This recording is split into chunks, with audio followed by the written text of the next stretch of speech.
Hey everybody, gonna lose my phone. Just waiting on a few people to join before we do our last episode of our binging.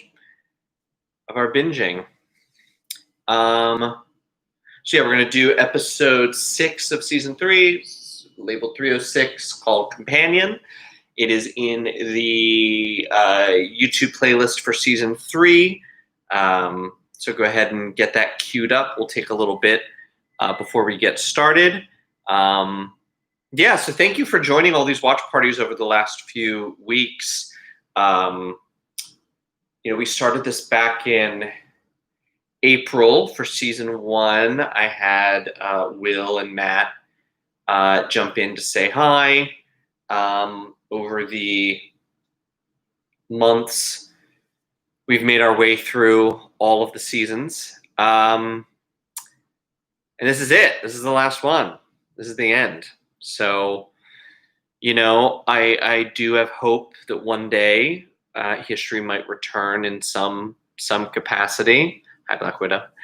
Might return in some capacity, but with everything that's going on, it makes filming very difficult. As an independent filmmaker, I feel even more reticence to do anything even under the guidelines, because it's very difficult to comply with the guidelines appropriately, and God forbid anybody gets sick while they're on set.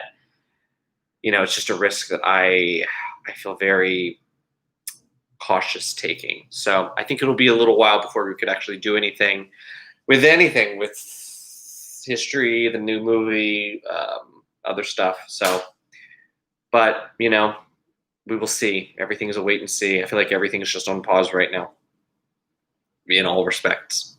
So we're getting ready to watch episode 6 of season 3, the finale, currently the series finale as it stands. It's interesting. This is an episode that is unique to history. The format of it is different than any of the other stories that we've told. So the fact that it really pretty much just centers on Jamie and Will the whole time. The rest of the cast has already signed off for the season. We have no Matthew. We have no Ted. We have none of the boyfriends. It's just the two of them. And a lot of sort of like, bringing home all of the themes, especially after how we ended the previous episode. So if you, of course, have any questions, put it in. YouTube's over here, Instagram's over here, so that's why my eyes are going everywhere. So throw it in the YouTube chat, throw it in the Instagram chat. I will answer any questions you have. And this will be our last one until I find something else to do. Oh, I should preview ahead of time. Brand new series called Dying Alone Together. It is a comedy series that it's just me. I film it here in my apartment so I can do it. It's called Dying Alone Together. It's a dating and relationship sort of straight to camera monologue show. I think it's pretty funny. Those will start releasing next month. I hope to have 12 of them coming out weekly. So stand by for those. Make sure you subscribe, youtube.com/necessaryoutlet, so you can get them. If you are a Patreon subscriber, you have access to the episodes early. So that is patreon.com/necessaryoutlet. Feel free to join to help me finance all these lovely productions with your monthly contribution, and you'll get early access to the new show. There'll also be new music coming out. I'm just figuring out how to do it at a time that I can't perform. So we'll figure it out. All right, so I think that's it. We're going to go ahead and hit play. If you hear a lot of jingle jangles, Maxie is very animated tonight. He is just bouncing off the walls. So I may have to stop and give him snuggles throughout, if that's why you hear lots of paw patter and such. All right, so here we go. This is Companion, History episode 306. Hopefully you all have it queued up who are going to watch along with us. And I'm hitting play in 3, 2, 1. It's not good. So the day before, you fill it all out like this and show it without any context, it floats.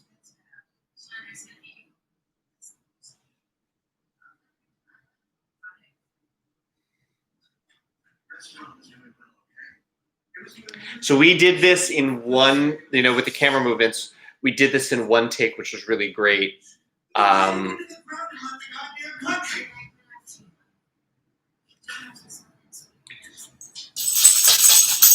really like this actor, Eric, who did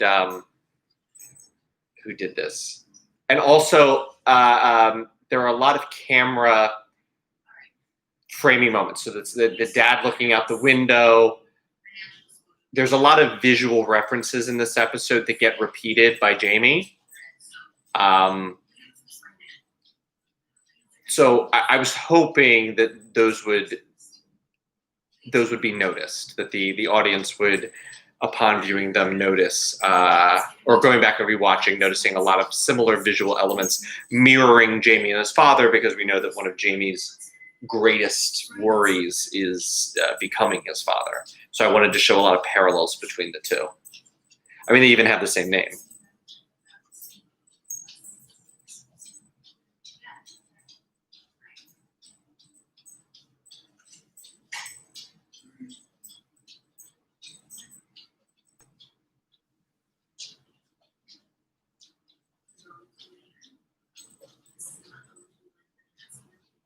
And then the suggestion that he has his own problems with his own father, sort of these like generational father issues.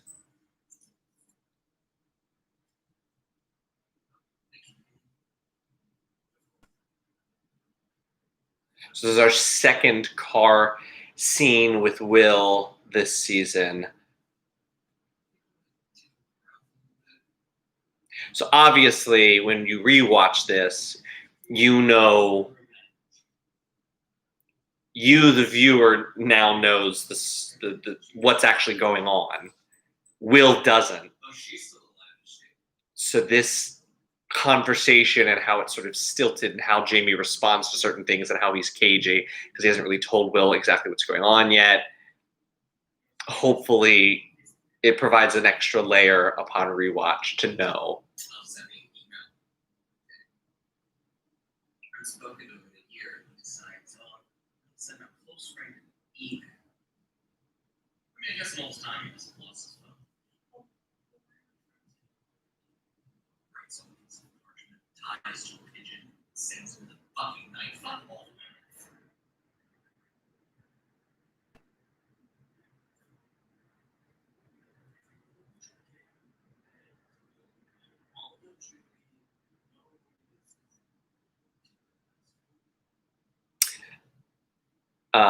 I remember it was very gray this day, which actually worked out nice because the sun is always your biggest enemy when you're filming anything outdoors because it can just blow out your shots and you have to worry about it going in and out of clouds and consistency and all that stuff. So it was really nice to actually just have an overcast day. It was nice for the mood. It was nice for the lighting. It all really worked out.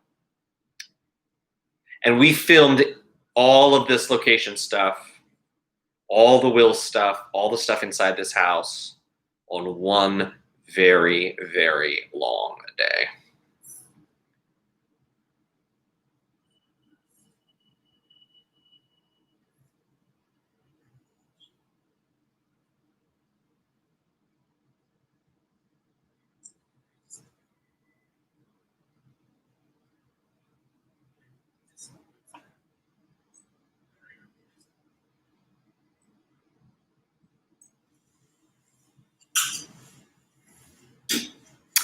Oh, I'm disappointed that I don't get disappointed anymore. That's rough.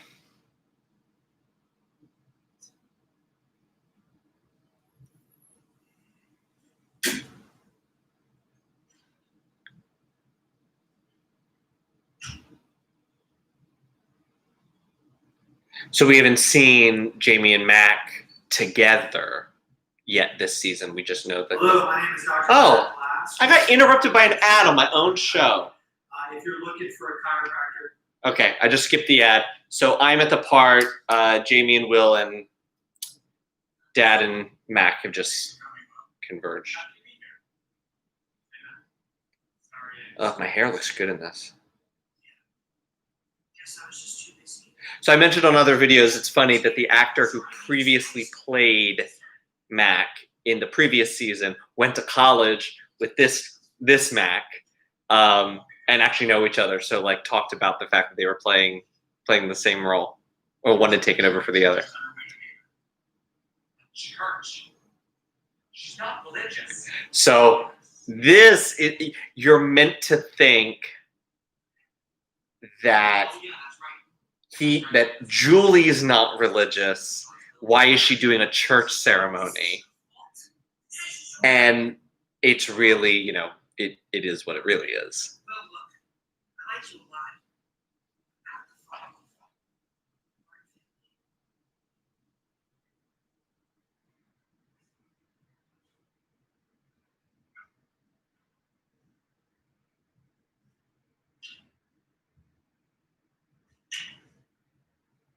And the yes, he is.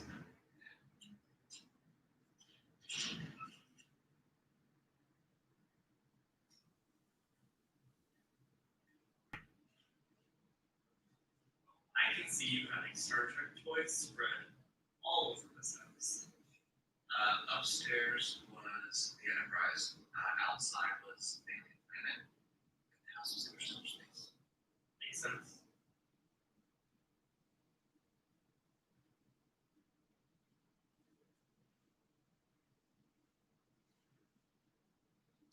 We really took a lot of time this season to set up these shots. And I know that sounds like, for anybody who's watching who actually does this, they're like, yeah, of course you do. But in so many other seasons, there was such like, we only have 2 hours. 2 hours in this space. Just get it done. Get it filmed. Get my angle, his angle, a wide shot. We're done. And we really had to like move and move and move and move. And because this is my friend's house and we got the day, we were able to really like take it slow, get everything we wanted, set up the shots the way we want. So like this, Will in the back, Jamie in the front, we practiced the focal point back and forth of doing the camera back and forth, all of the little interstitial shots, like all of this was very well thought out. And I think it makes it feel more professional for sure, especially when compared to the other seasons. So, it just goes to show that the more money you have and the more control you have over your environment, I mean, it really just, that's how you see the difference in these things. Like we have more time to like dress the shot and think about the sequence and think about blocking. Said you making all that noise? Season 1, it was just like, sit down in the booth, we're in a restaurant, back and forth, we're done. This we were able to do a lot more. So the noise of that. So we had to explain away, if you know what's really going on, we'd explain away that they heard a noise upstairs. So that's when he goes up, we play that little cat noise and we hear the cat, which she referenced earlier and which Mom referenced in episode 1. So it's just trying to continue to trick you.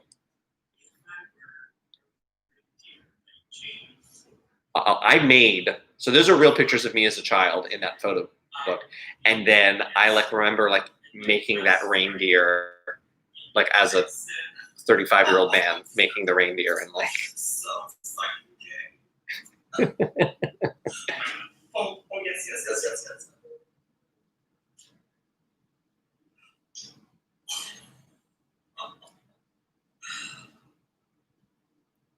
Don't you dare.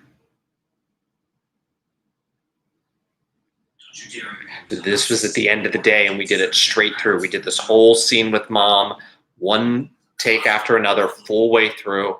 It was Is that what you came up here for? grueling. Fight about something that happened 20 years ago that you haven't mentioned since? I'm glad it shocked you. Because the problem is when you write things like this and you have these like twists and surprises, and we had it in Snowflake and we have it in history, but when you do that, you're always worried because you know it. You're no longer a judge of whether it's going to work or not. And by the time, and you have other people read the script and you see their reactions, but like by the time it's filmed and you're watching it, it's too late if it's not a surprise. So I was happy that I was able to pull it off. Oh yeah, now would be a really good time to remind me how you guys do it over again. It's not a show. Well, it's not funny. I also tried to do a sort of a subtle lighting trick. So if you notice, the lighting scheme is slightly different in this scene. It's much warmer. The highlights are blown out. It's much more, like I didn't want it to make it too obvious, but it's a little more sort of ethereal. And when the surprises comes at the end of the episode and we reveal, the room is much colder. And the Realize that not everyone wants the things that you want. It's not everyone's dream to get as far away from their family as possible.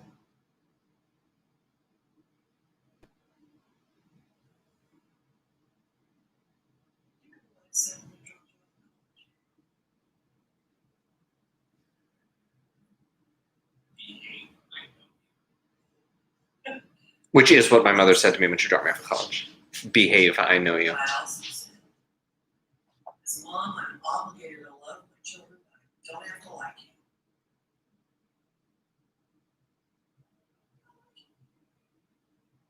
You remember that? That might be the last thing I ever said to you.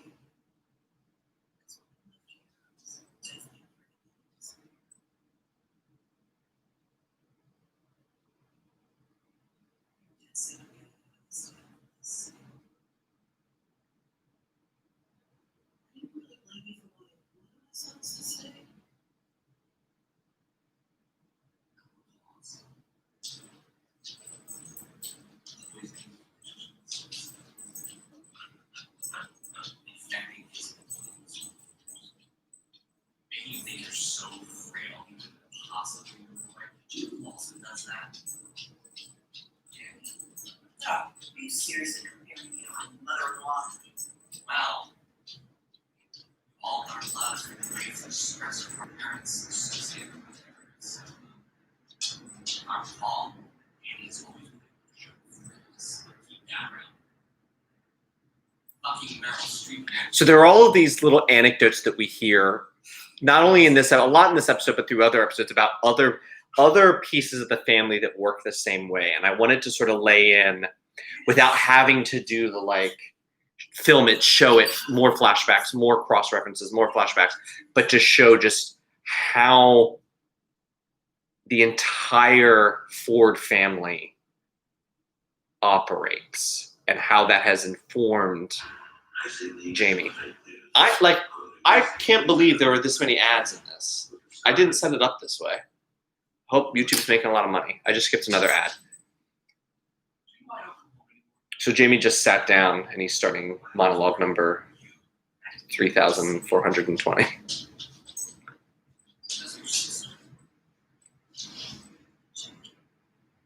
Yes, now we're in the Jackie anecdote. So we tease this, even though we never see Aunt Jackie, we tease it throughout the show by seeing the text messages about her and what she was doing, and then that she had died. It was all done via text message between Jamie and Mac in like episodes probably like 2 and 3. 1, 2, and 3. And then one Christmas, she stands up out of nowhere, out of the blue, to no one in particular, and she says, "If anyone in this family is gay, I don't want to know about it."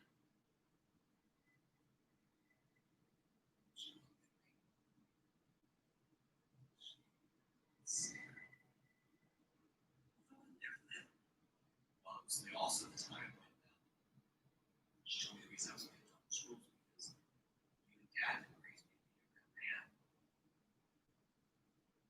I only told you about that, which is surely what she wanted. You told me I didn't have to go over there anymore. Do you remember that?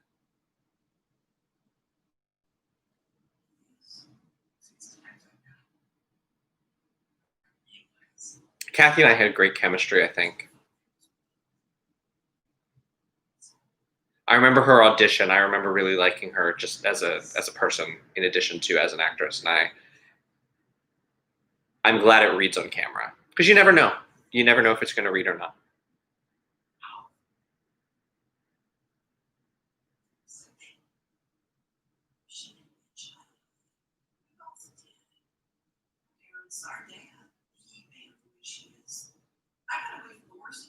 You told me.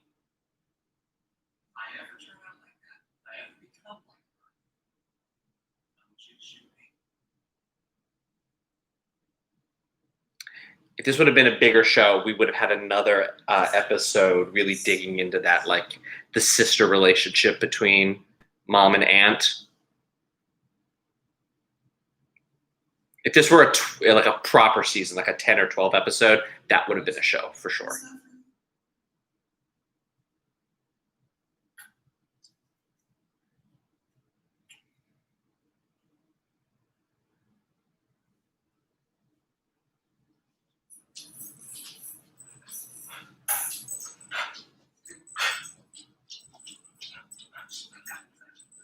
Guess I seen the glass of rain you were talking about.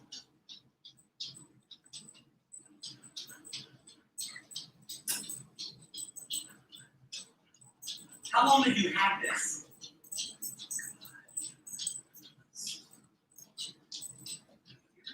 I was all over her for years.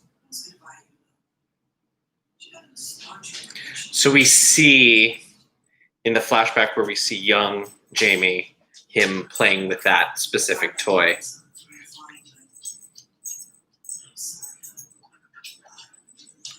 That's a He-Man toy that we definitely don't have the licensing to use, but I don't think anyone's going to complain on a tiny little gay web series.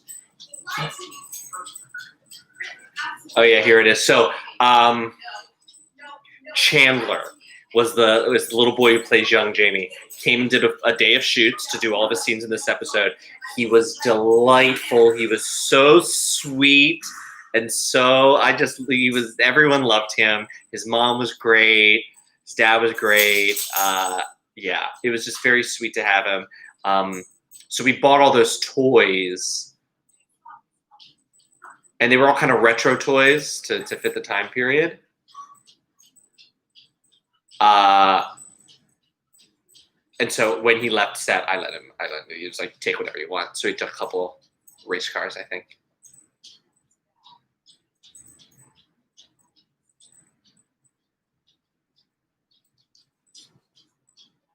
So again, with these themes, now it's like, mom not wanting to be like her dad. All of these themes of not being our parents, despite learning what and how we do.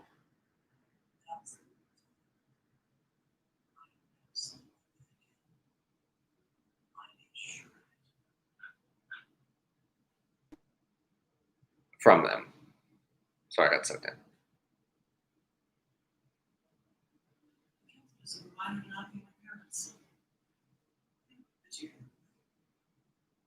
I obviously don't need it.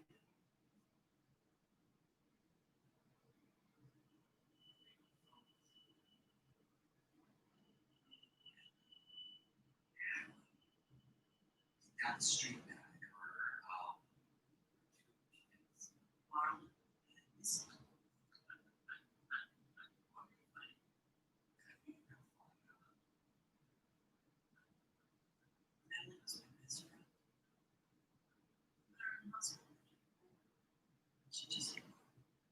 So obviously Jamie's not learning this because of the surprise and the reveal. He's not learning this as this is happening.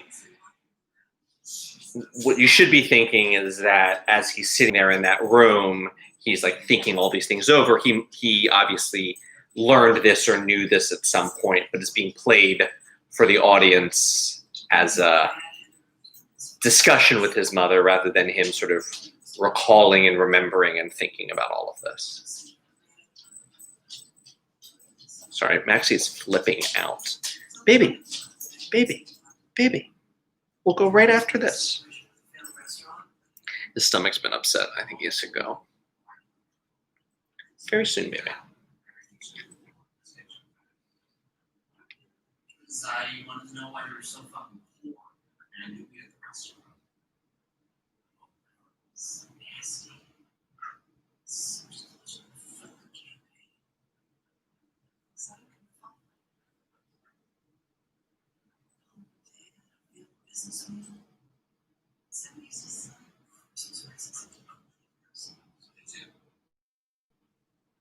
You return a power wheel that you got from that. Money for school clothes. Once. Had to.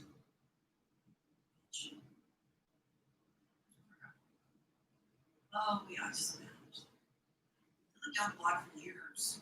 Come up every now and again to play, but not too well.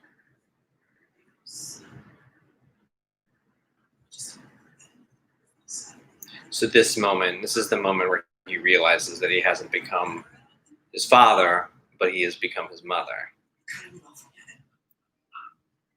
And now we get my favorite moments of a season finale of History, which are the connective tissue flashbacks, where we show you why all of this matters.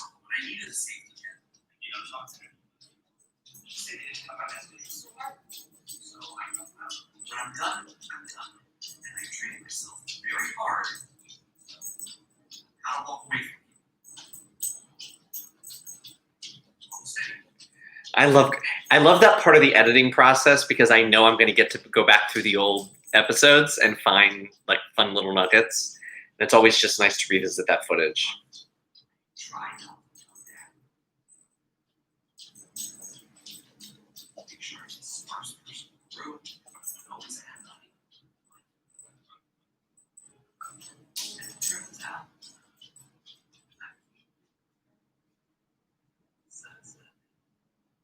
this will become one of their deepest everything we know.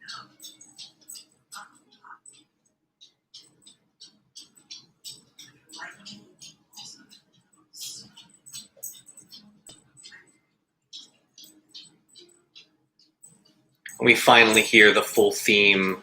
The music in the background is the theme song of the season, and we finally, it's sort of teased throughout the whole season, and now we start to really hear it.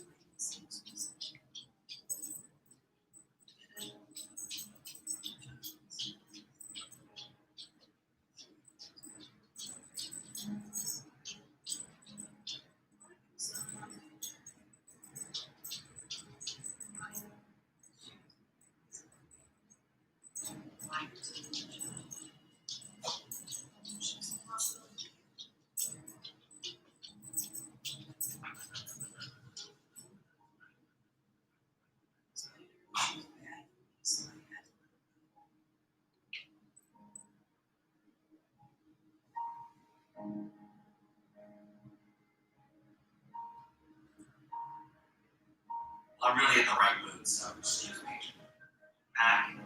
You cannot still be. I can't hear you.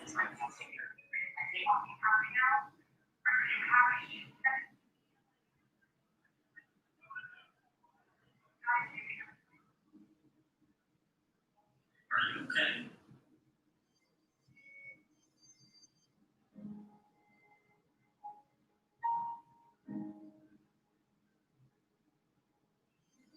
What happened with Mom?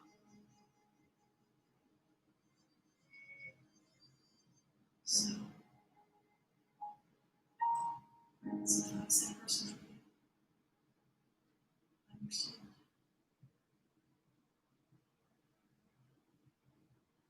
I'm sorry. I love you very much.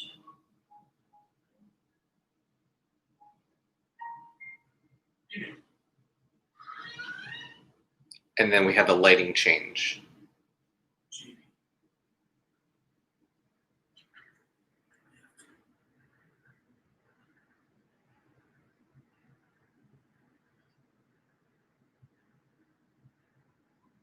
All right, so now that the reveal is there for everybody,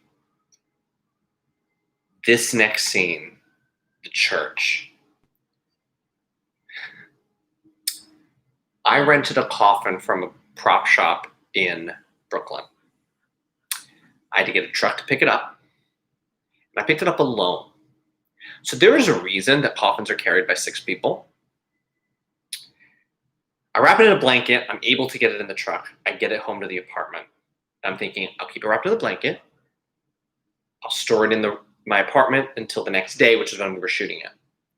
Didn't fit in the elevator. Had to get an overnight storage unit. And meanwhile, I'm like dragging a coffin through Midtown Manhattan. Luckily, it was October, so people who did come up to the street and ask me what the hell I was doing, I told them it was a Halloween decoration prop. It was the easiest solution, but that was a nightmare. And thankfully, Justin, who was on the crew, an associate producer as well, I called him. I was like, I need your help. And he came and helped me and move it, which was great. Because I didn't know what to do. And for just such a short scene, but it's still, and so this church was also right at the entrance to the Lincoln Tunnel.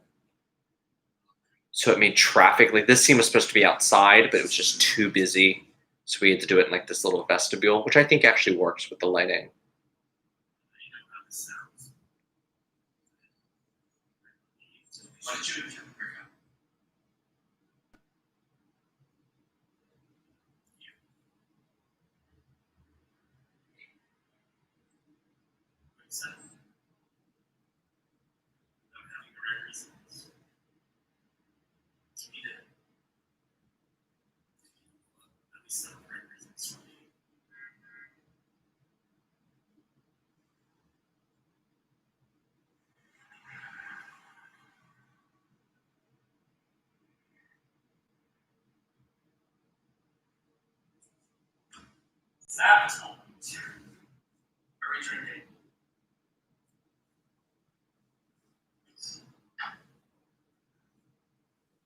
Yeah, the pizza moment was very intentional.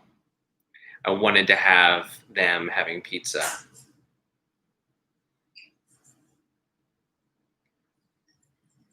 So when I wrote season 3, I wrote the first 12 pages of episode 1, the sort of like getting us all on board, meeting all the people, the whole like lounge, the whole cat funeral thing, which is interesting that the season starts and ends with a funeral each time.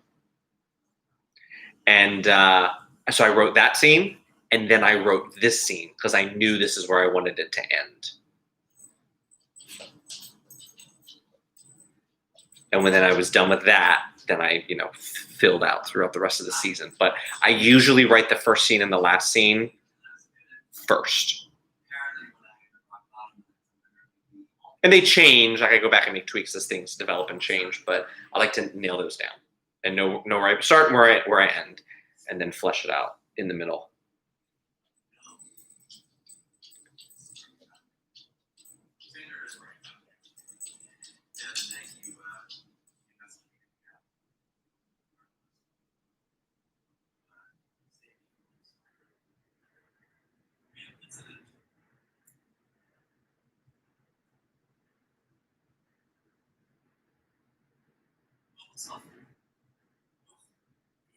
Serious. Think about it. Oh, easy pizza. This is such a classic Jamie Will conversation. These are always so much fun to write, like the banter between them. Every time you say sabotage when you get pizza now, that's funny. I, for a long time, was saying tilapia over and over. And Matthew tells a story, Jacob, who plays Matthew, tells a story that from season 2, he, for a long time, kept saying to people, "You're the worst kind of white." "You're the worst kind of white" was something that he had picked up from the show. I am serious. I want to know. Maybe I should do some history merch and I should do the phrases. How Mouse Slut, the sabotage,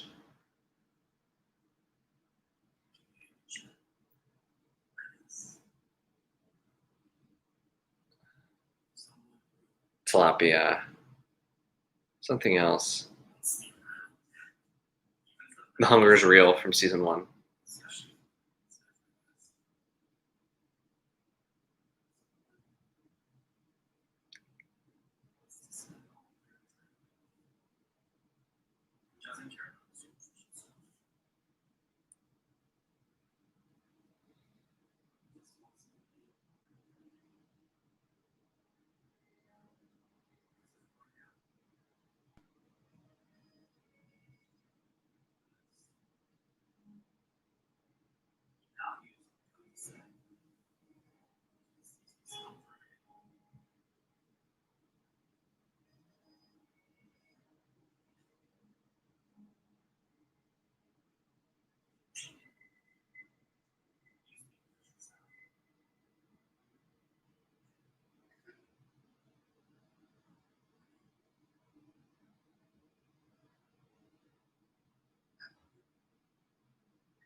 Oh, I could hear the fans screaming when this happened.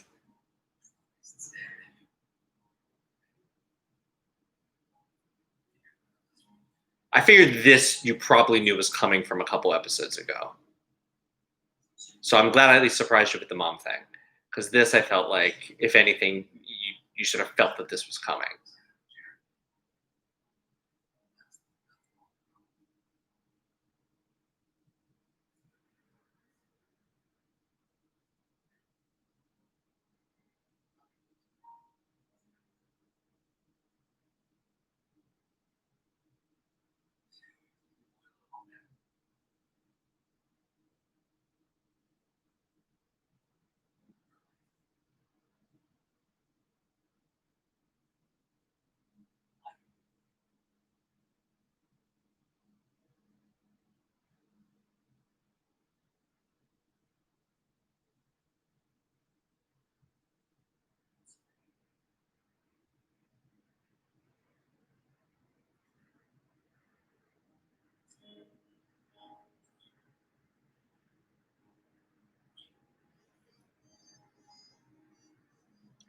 And I love this sort of just this ending montage of just celebrating the two of them. And it really makes the whole, this really like, this is why I wouldn't be sad if we didn't make any more, only because I feel like this completes the arc of all 3 seasons. It's like we completed a season arc, but we also completed like a 3-season arc at this.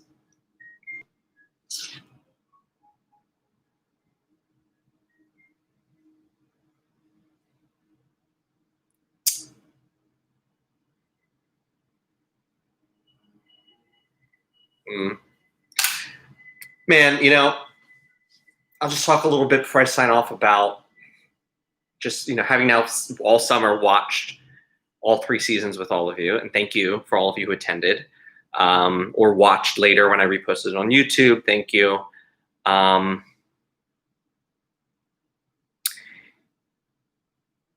For me, it's interesting to, the things that stick out to me are how much I got better at storytelling, because I think season 3 to this date is still the best thing I've done.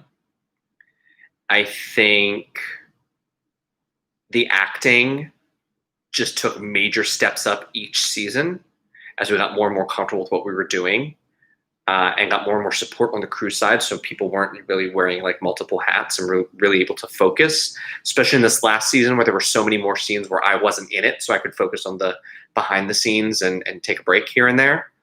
I'm reminded of, you know, when you're in it, when you're doing it and you're hyper focused and you just want to get it done, you often focus on all of the things that go wrong, the location that screws you over, the prop that didn't work out when the camera runs out of battery, the actor who bailed or didn't know his or her lines, the people who were, you know, the things that go wrong. And things go wrong, and they will always go wrong. So when you're in it, especially since I'm sort of running the ship, that's what I'm focused on. But watching it, what I remember seeing it are people like Will and Jacob who, were just so loyal to the show.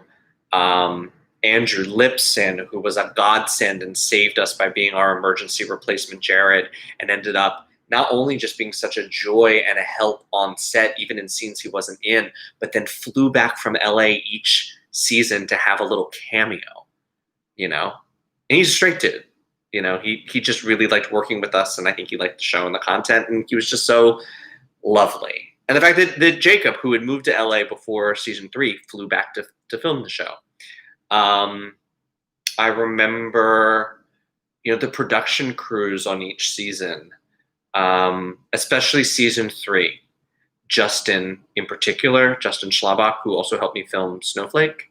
I just remember how helpful and how he treated it with the same sort of respect and professionalism that I treated the project with, because it's something I deeply cared about, even though it wasn't a studio production or big money or anything, but he treated it like it was. And I remember that. And I'm watching scenes and I'm remembering him on set really just pulling it out and helping me where I didn't. I'm remembering Sarah Dennison. She played Natalie in Snowflake. She was on set a little bit during season 3 to help on the production side.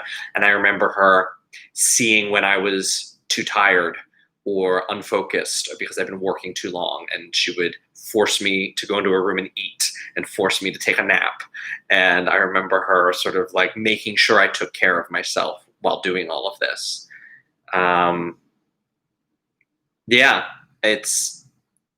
That's what I think of when I watch this stuff.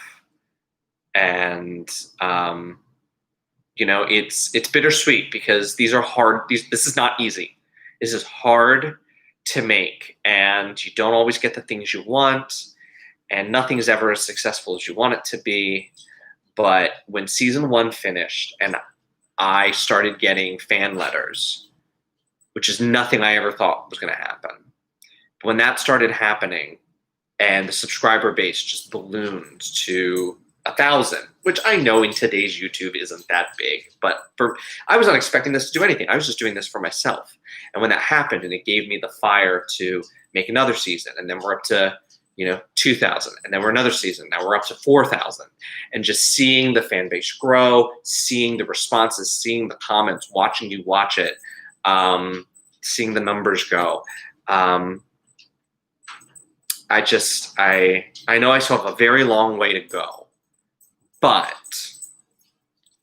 what makes it all worthwhile, and all the struggle, and how much it hurts to do this sort of stuff. This show cost me a relationship. I ended a relationship because I was very passionate about doing this show and putting truths on screen that were true and were uncomfortable for people, but the work was more important to me. And so I've lost a lot and struggled a lot and spent a lot of money, but rewatching it just reminds me why I would do it all again in a heartbeat.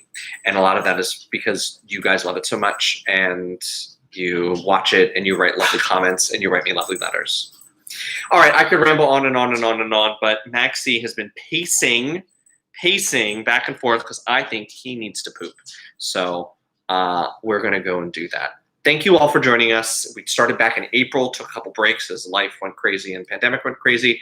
Thank you so much. I will be in touch soon. There is a brand new show coming, Dying Alone Together, a straight-to-camera show from me that will premiere in a few weeks. Make sure you're subscribed so you'll get that. Patreon.com/Necessary Outlet. That's how you get new content early by helping support me make this stuff. More news on music. Watch the other shows. Big Law, Millennial Memoir, the podcast Community, the movie Snowflake. You can watch Act 1 for free on the YouTube channel. And if you like it, you can go, rent it and watch the rest of the movie. So just watching helps support me. So go check out my stuff. Give me some likes. Tell your friends if they like it, if you think they'd like history. The more eyeballs I get, the more we can do. So thank you all. I love you all. Mwah. Good night. Wear a mask.